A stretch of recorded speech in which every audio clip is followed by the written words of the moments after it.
அனைவருக்கும் வணக்கம். இந்த வீடியோவில் நம்ம என்ன பார்க்க போகிறோம் அப்படின்னு பார்த்தோம்னா 9th ஸ்டாண்டர்ட் சோசியலில் இருக்கக்கூடிய இம்பார்ட்டன்ட் பாக்ஸ் கொஸ்டின் தான் நம்ம பார்க்க போகிறோம். ஆல்ரெடி 9th ஸ்டாண்டர்டில் பார்ட் 2 2 பார்ட்டாக வீடியோஸ் கொடுத்துருக்கோம்.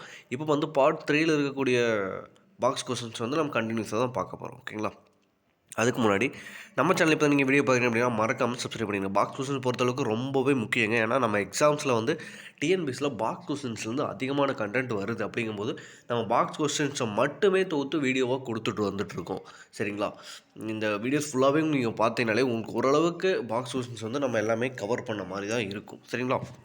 இப்போ பார்த்தோன்னா அதாவது பொது ஆண்டுக்கு முன்பு வந்து 500ஆம் ஆண்டு தான் ரோம் நாட்டில் முதல்ல குடியரசு, அதாவது ரிப்பப்ளிக் அப்படிங்கிற வார்த்தை வந்து வடிவமைக்கப்பட்டிருக்கு.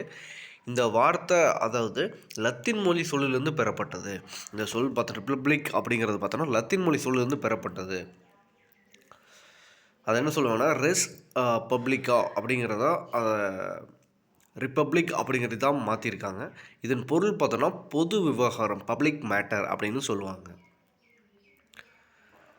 அடுத்து வந்து இந்திய அரசியலமைப்பு பார்த்தோன்னா நவம்பர் 26, 1949 ஏற்றுக்கொள்ளப்பட்டு ஜனவரி 26, 1950 வந்து நடைமுறைப்படுத்தப்பட்டிருக்கு.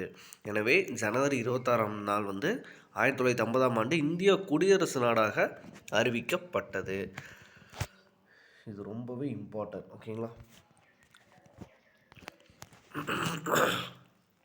நெக்ஸ்ட்டு பார்த்தோன்னா மக்களாட்சி. டெமோக்ரஸி அப்படிங்கிற சொல் வந்து டெமோஸ் மற்றும் கிரிட்டியா என்ற 2 சொல்லிலிருந்து பெறப்பட்டது தான் டெமோக்ரஸி. ஓகேங்களா? அப்படின்னு என்னென்னா மக்கள் அதிகாரம் அப்படிங்கிறது பொருள். அடுத்து மக்களாட்சி அப்படின்னா என்ன அப்படின்னா மக்களால் மக்களுக்காக மக்களே நடத்தக்கூடிய ஆட்சி தான் மக்களாட்சி அப்படின்னு சொல்லியிருக்காரு நம்ம அமெரிக்க ஐக்கிய நாடுகளோட முன்னாள் குடியரசுத் தலைவர் பார்த்தோன்னா ஆப்ரஹாம் லிங்கன். இந்த ஸ்டேட்மெண்ட் வந்து அடிக்கடி ப்ரீவியஸ் இயர் கொஸ்டின் பேப்பர்ஸில் கேட்டிருக்காங்க. ஸோ நல்லா பார்த்துக்கோங்க.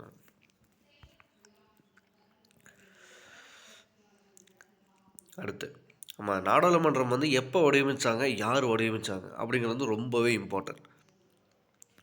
1912 மற்றும் 13ஆம் ஆண்டில் புதுடெல்லியில் இந்தியாவோட நாடாளுமன்ற கட்டிடத்தை வந்து எட்வின் லூட்டியன்ஸ் மற்றும் ஹர்பர்ட் பெக்கர் என்பவர் தான் பிரிட்டிஷ் கட்டிட கலைஞர்கள் தான் அதை வடிவமைச்சாங்க. இக்கட்டிடத்தை பார்த்தோன்னா 1921ஆம் ஆண்டு கட்ட தொடங்கி 1927 தான் கட்டி முடித்தாங்க.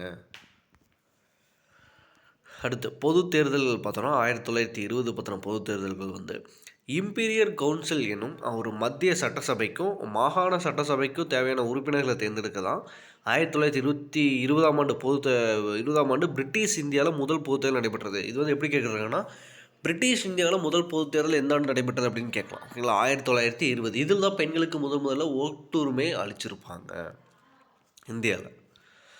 எனவே இதுதான் இந்திய வரலாற்றோட முதல் பொது தேர்தல். இந்த டைம் பார்த்திங்கன்னா ஜஸ்டிஸ் பார்ட்டி வந்து இருந்திருப்பாங்க. ஓகேங்களா? அடுத்து தமிழ்நாட்டில் சோழர்கள் காலத்தில் குடை ஓலை முறை என்னும் வாக்களிக்கும் முறை தமிழ்நாட்டில் சோழர்கள் காலத்தில் வந்து குடை ஓலை முறை அப்படிங்கிற ஒரு வாக்களிக்கும் முறை வந்து வழக்கத்தில் இருந்திருக்கு. இந்தியாவில் வந்து ஜனவரி 25ஆம் நாள் வந்து தேசிய வாக்காளர் தினம். தேசிய வாக்காளர் தினம் நம்ம எப்போ கொண்டாடுறோம் அப்படின்னு பார்த்தோம்னா ஜனவரி 25. நெக்ஸ்ட்டு பார்த்தோன்னா 2014ஆம் நடைபெற்ற பொது தேர்தலில் முதன்முறையாக நோட்டா அறிமுகம். நோட்டா வந்து முதல்ல எப்போ அறிமுகப்படுத்தப்பட்டது அப்படின்னு கேட்கலாம். எப்போன்னு பார்த்தோன்னா 2014. இது வந்து நோட்டாவை அறிமுகப்படுத்தலில் வந்து நம்ம இந்தியா வந்து 14வது நாடு. அப்போனா இதுக்கு முன்னாடி 14 நாடுகள் வந்து 13 நாடுகள் வந்து நோட்டாவை வந்து அறிமுகப்படுத்தியிருக்காங்க. ஓகேங்களா?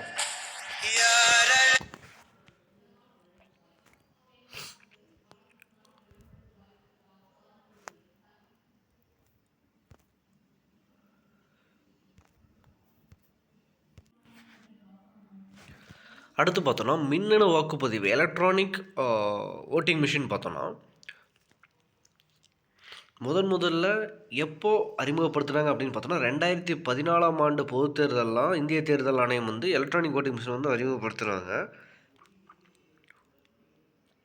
இது ஆங்கிலத்தில் என்ன சொல்லுவாங்க அப்படின்னா விவி பேட்டுன்னு சொல்லுவாங்க. அதாவது voters verified paper audit trail அப்படிங்கிற பேர். அதாவது நம்ம ஒரு இயந்திரங்களில் வந்து ஒரு வேட்பாளர் பெயருக்கு எதிரில் வந்து ஒரு பட்டன் இருக்கும். அந்த பட்டனை ப்ளஸ் பண்ணும்போது நம்ம செலுத்தின வாக்கு வந்து சரியாக பதிவாகியிருக்கா அப்படின்னு தெரிந்து கொள்றதுக்காக அந்த சைடில் ஸ்க்ரீனில் வந்து அது வந்து ஷோ ஆகும். ஓகேங்களா?